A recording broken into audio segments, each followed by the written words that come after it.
Would you like me to say a few words of Greenland? I was going to leave it out of the speech, but I think I would have been reviewed very negatively.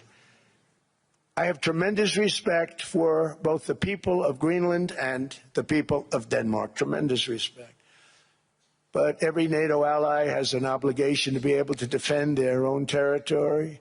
And the fact is, no nation or group of nations is in any position to be able to secure Greenland other than the United States. We're a great power, much greater than people even understand. I think they found that out 2 weeks ago in Venezuela. We saw this in World War II, when Denmark fell to Germany after just 6 hours of fighting and was totally unable to defend either itself or Greenland.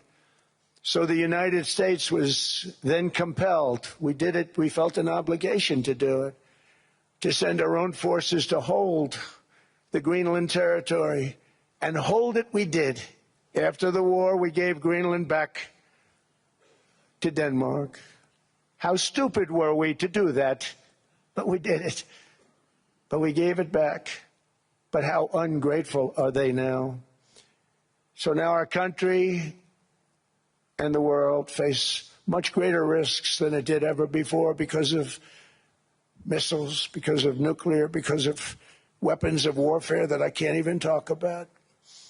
Greenland is a vast, almost entirely uninhabited and undeveloped territory that's sitting undefended in a key strategic location between the United States, Russia, and China. That's exactly where it is, right smack in the middle.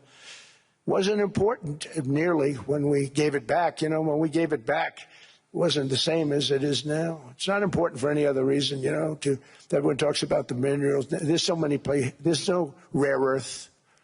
That's not the reason we need it. We need it for strategic national security and international security. This enormous unsecured island is actually part of North America, on the northern frontier of the Western Hemisphere. That's our territory.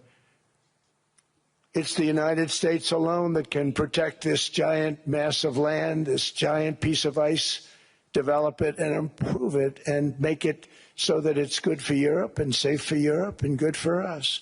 And that's the reason I'm seeking immediate negotiations to once again discuss the acquisition of Greenland by the United States, just as we have acquired many other territories throughout our history, as many of the European nations have. They've acquired. There's nothing wrong with it.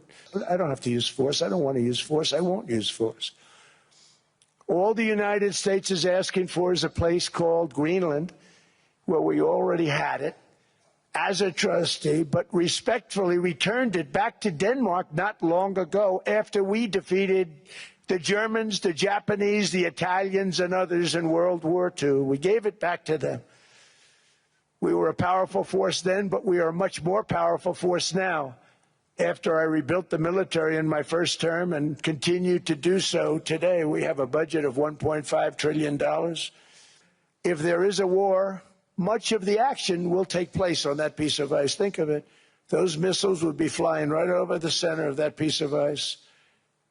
All we want from Denmark for national and international security and to keep our very energetic and dangerous potential enemies at bay is this land on which we're going to build the greatest golden dome ever built. We're building a golden dome.